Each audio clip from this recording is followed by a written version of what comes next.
tadi, waktu engkau dimaki-maki dan sabar, diam saja, malaikat-malaikat hadir di sekelilingmu. Jadi supportermu, mendukungmu sepenuh hati dalam kesabaranmu. Paham emosinya.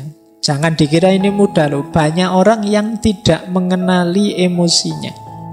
Banyak orang yang marah tapi tidak tahu kalau dia marah atau tidak sadar kalau dia marah. Mas, mbok jangan marah gitu. Siapa yang marah? Itu kan namanya tidak sadar kalau dia marah. Pak, saya emosinya sudah terlanjur pemarah ya Pak. Ya sudah, berarti saya sudah kayak gini. Tidak ada paket jadi. Kalau emosi dia bisa dibiasakan.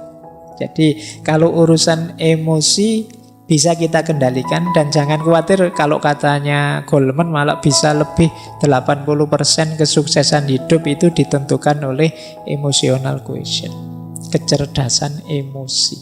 Mengaji hening bersama Dr. Fahrudin Faiz. Mari kita simak. Ada beberapa cerita yang saya suka, yang biasanya dipakai orang untuk mengilustrasikan pentingnya emosi dalam hidup. Bahwa emosi itu bahkan perannya lebih besar daripada sekedar akal intelektual, IQ.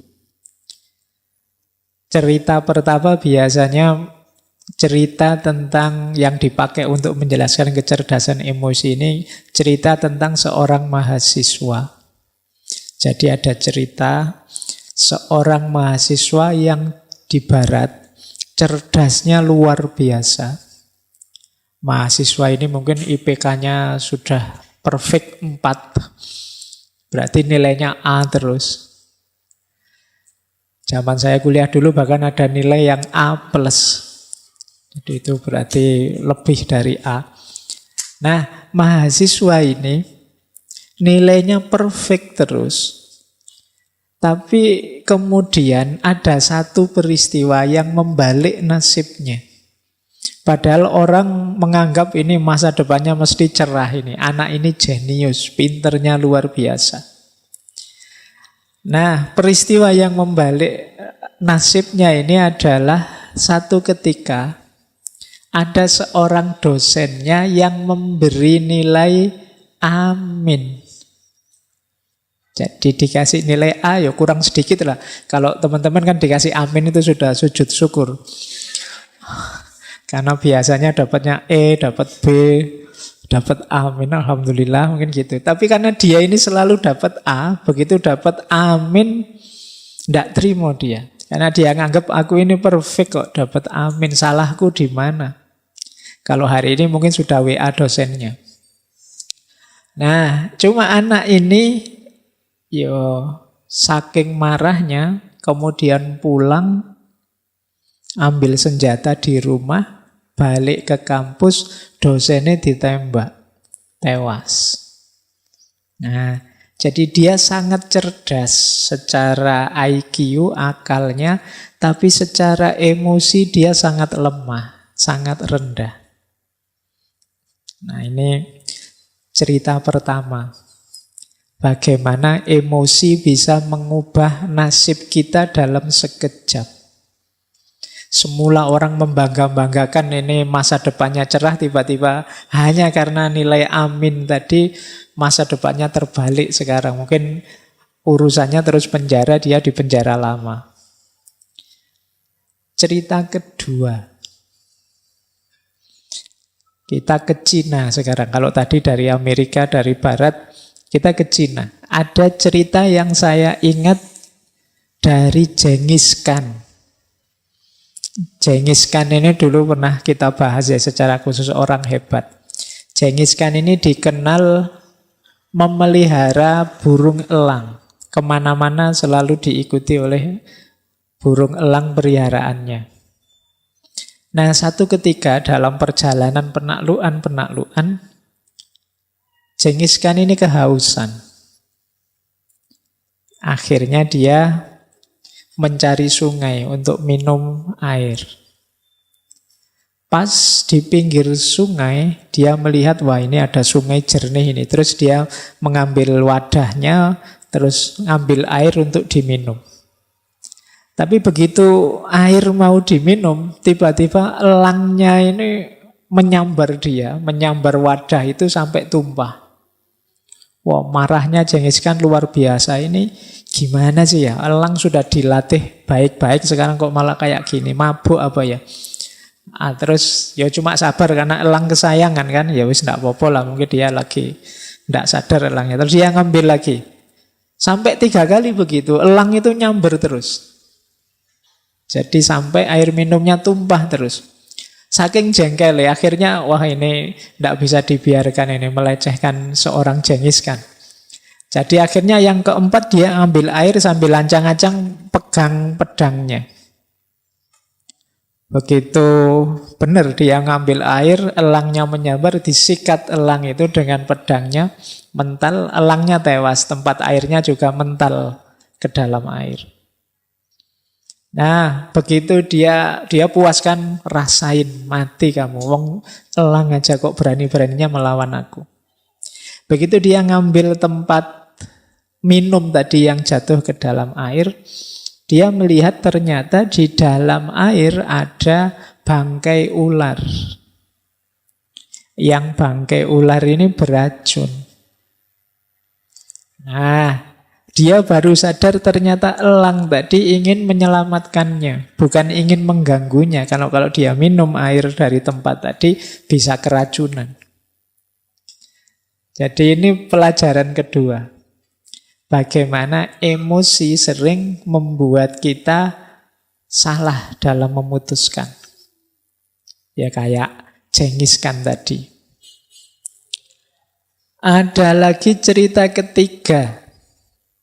Ini dongeng terus sampai jam 10. Biar kalian ngantuk. Cerita ketiga dari Jepang. Kita muter keliling dunia ya. Ada cerita seorang samurai. Samurai ini satu ketika mendengar di satu tempat ada seorang guru yang pinternya luar biasa, wawasannya luas sekali. Nah, samurai ini satu ketika penasaran, aku ingin ngetes guru ini. Pinter bener enggak sih seperti katanya orang-orang? Nah, datanglah samurai ini ke tempatnya guru tadi. Begitu ketemu guru, dia ngetes, tanya, wahai guru, sampean kan orang pinter, dikenal orang bijaksana. Kalau memang pinter, coba jawab pertanyaan saya. Apa itu surga, apa itu neraka?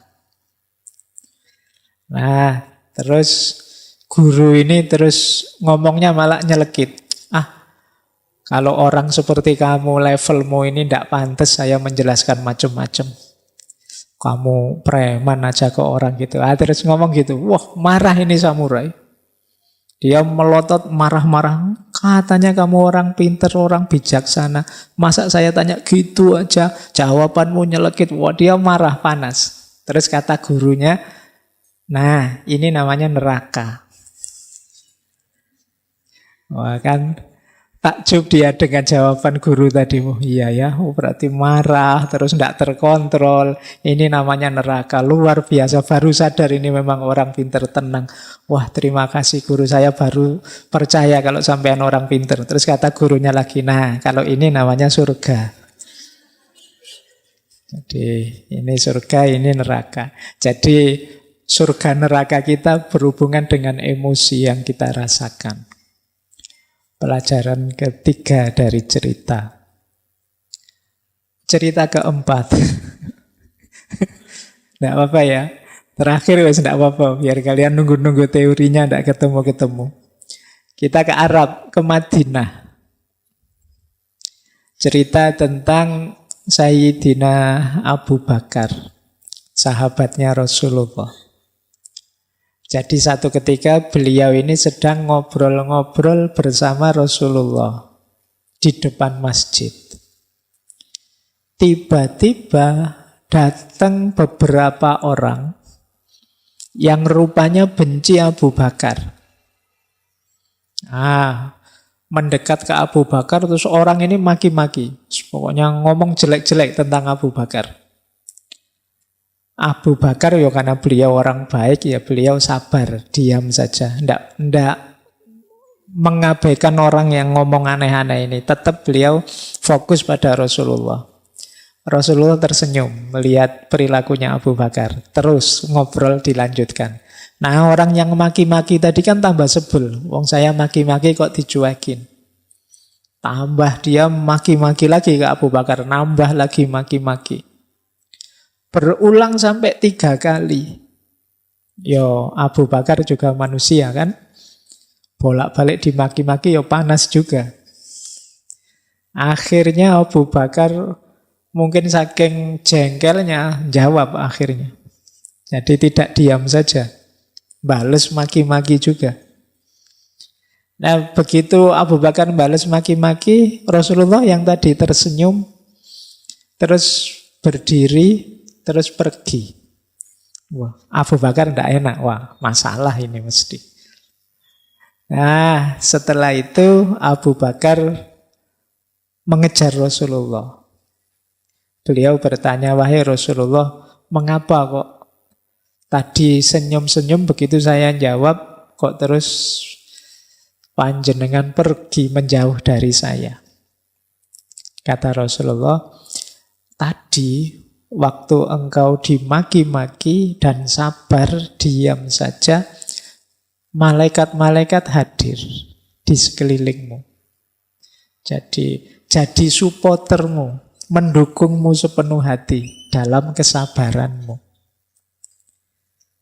Nah, aku juga jadi kerasan karena malaikat banyak hadir. Tapi begitu engkau bales, begitu engkau juga ikut-ikutan maki-maki, ya malaikatnya pergi. Setan-setan yang datang. Yo, karena yang datang setan-setan, ya aku pergi. Baik, cerita keempat. Jadi kelihatan ya, paling tidak dari cerita-cerita tadi bahwa emosi itu penting. Dia bisa membalik nasib kita. Dia bisa menentukan keputusan kita. Seperti cerita Genghis Khan tadi. Dia bisa jadi surga atau neraka kita seperti cerita samurai tadi. Dia bisa menghadirkan malaikat atau menghadirkan setan. Nah, itu ceritanya. Sekarang kita masuk ke teorinya. Emotional quotient. Kecerdasan emosi. Apa sih kecerdasan emosi itu? Jadi orang yang cerdas secara emosi adalah orang yang mampu dan kuasa untuk mengenali dan memahami emosinya. Ini yang pertama. Jadi paham emosinya. Jangan dikira ini mudah loh. Banyak orang yang tidak mengenali emosinya. Banyak orang yang marah tapi tidak tahu kalau dia marah atau tidak sadar kalau dia marah. Jadi, Mas mbok jangan marah gitu. Siapa yang marah? Nah, itu kan namanya tidak sadar kalau dia marah. Jadi orang yang cerdas emosi itu bisa menjelaskan dirinya. Dia paham dirinya. Ini saya sedang marah ini. Saya sedang gembira ini. Saya sedang sedih ini.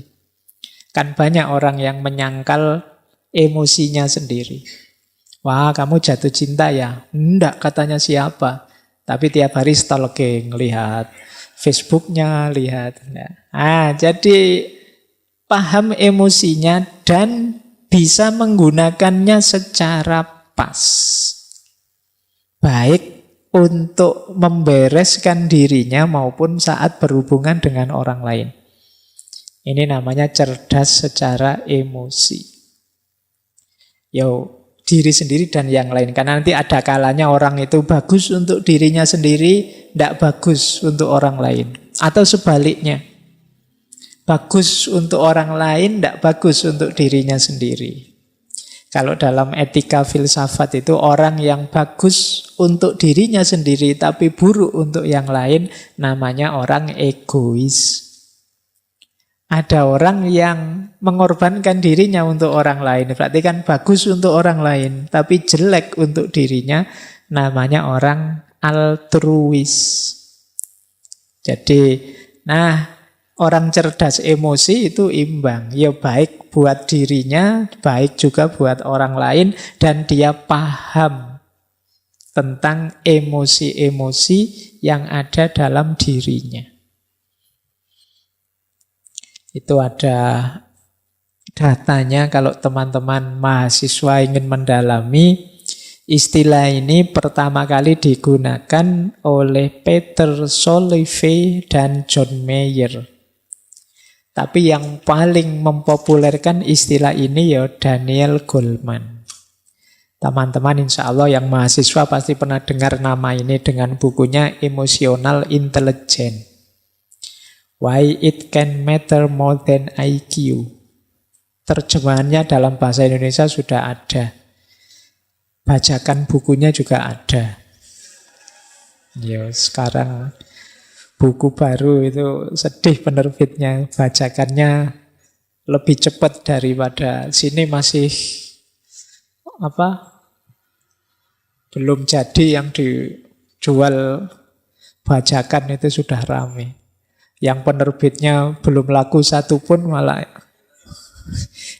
yang bajak sudah ratusan eksemplar.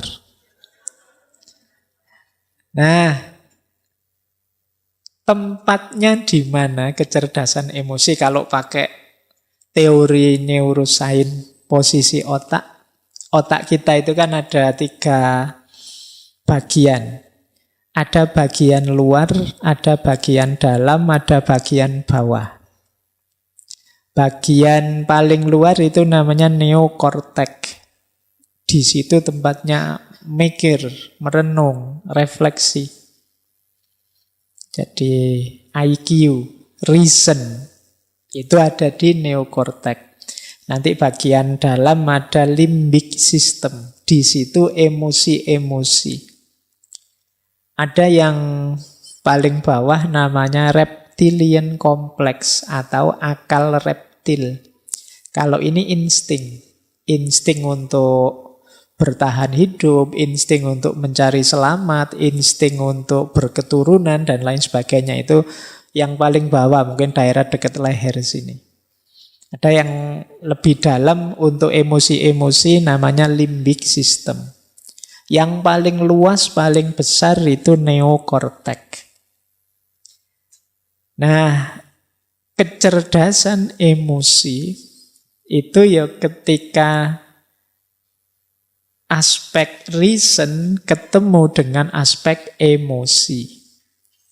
Jadi kecerdasan emosional itu mudahnya bagaimana kita mengelola emosi kita secara rasional. Jadi dia adalah persilangan antara reason dan emotion. Jadi berarti ya reasonnya juga dipakai dalam rangka mengendalikan emosi. Makanya ada yang bilang kecerdasan emosi itu dari subconscious menuju conscious. Dari bawah sadar menuju sadar. Jadi emosi bawah sadar itu kan emosi yang otomatis keluar dari diri kita. Ini kalau tidak dikendalikan oleh reason, oleh unsur neokortek tadi, ya kadang-kadang meleset tadi. Seperti Genghis Khan tadi, dia karena tidak mikir dulu ini kenapa sih elang ini yang biasanya patuh, biasanya jadi pembantu kok malah ngerusak, ada unsur apa? Yang dia mendahulukan subconsciousnya, dorongan dalam diri, dorongan kemarahannya, ya akhirnya menemukan kemalangan karena dia tidak berpikir panjang. Jadi kecerdasan emosi itu bagaimana dorongan bawah sadar kita kendalikan secara sadar. Emosi-emosi yang muncul dalam diri kita, kita kelola secara pas, secara sadar.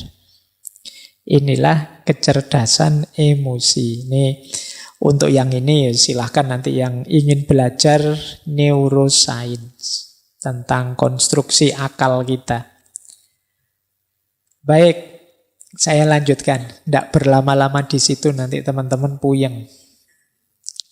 Kita masuk ke sini ya. Bedanya apa sih IQ sama AQ? Kalau teman-teman tes-tes di mana-mana kan biasanya ada TPA, itu kan kebanyakan menguji IQ kita.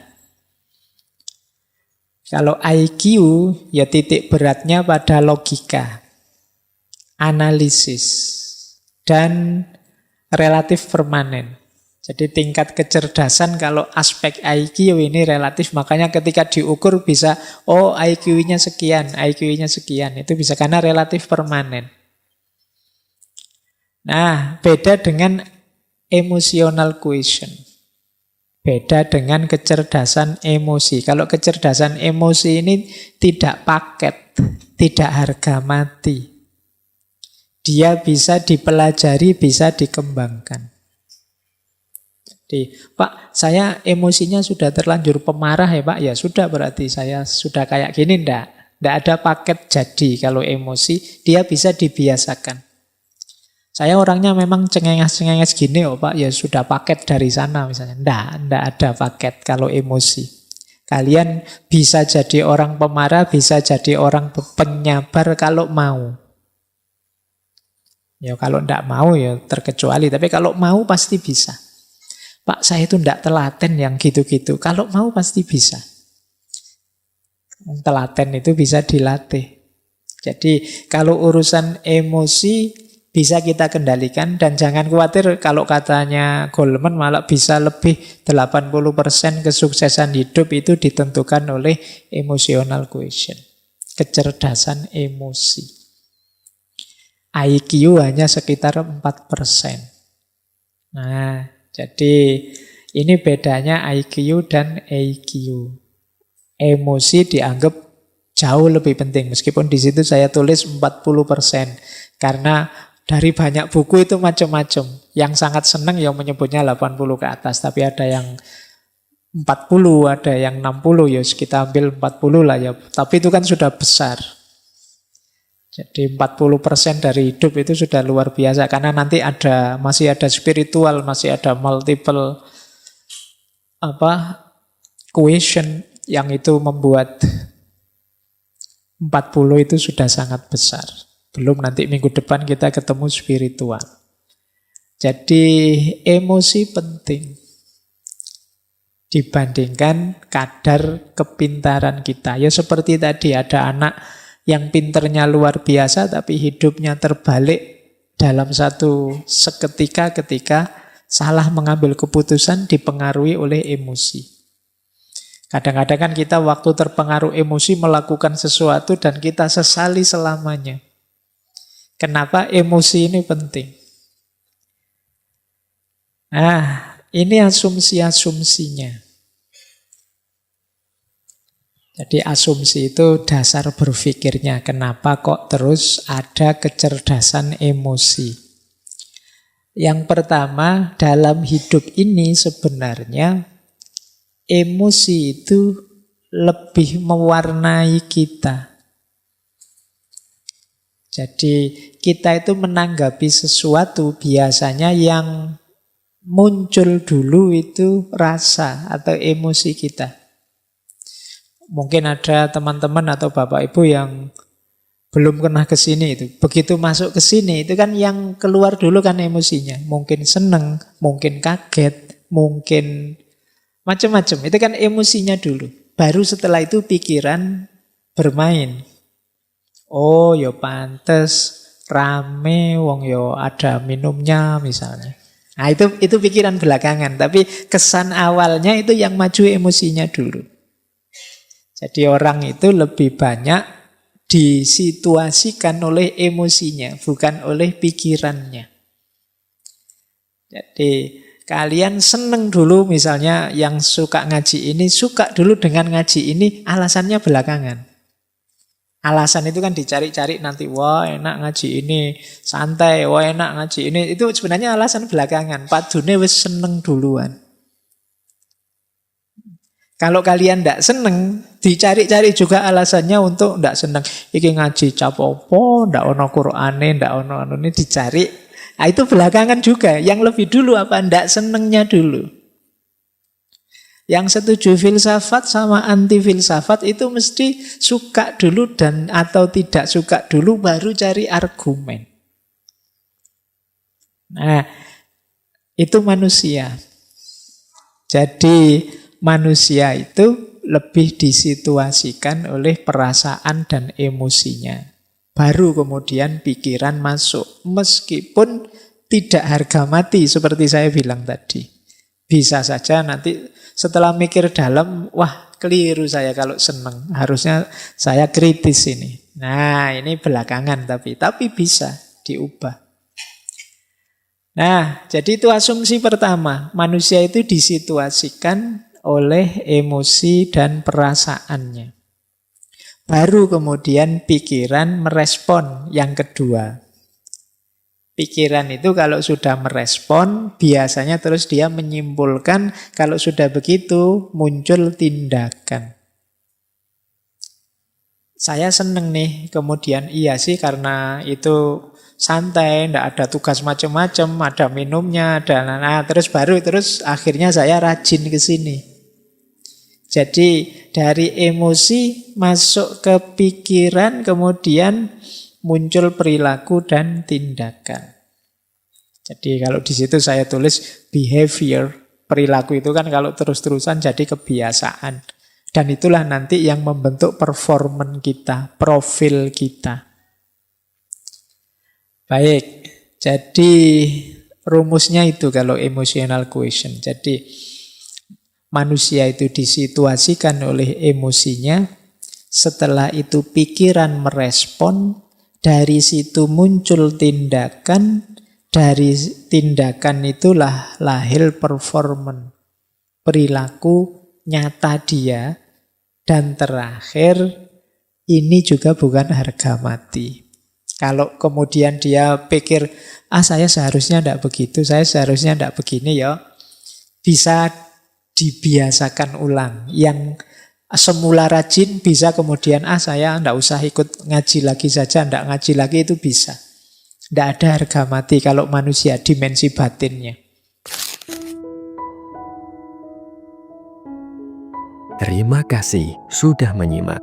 Semoga channel Mengaji Hening bersama Dr. Fahruddin Faiz selalu bisa memberikan ilmu, motivasi, dan kebermanfaatan.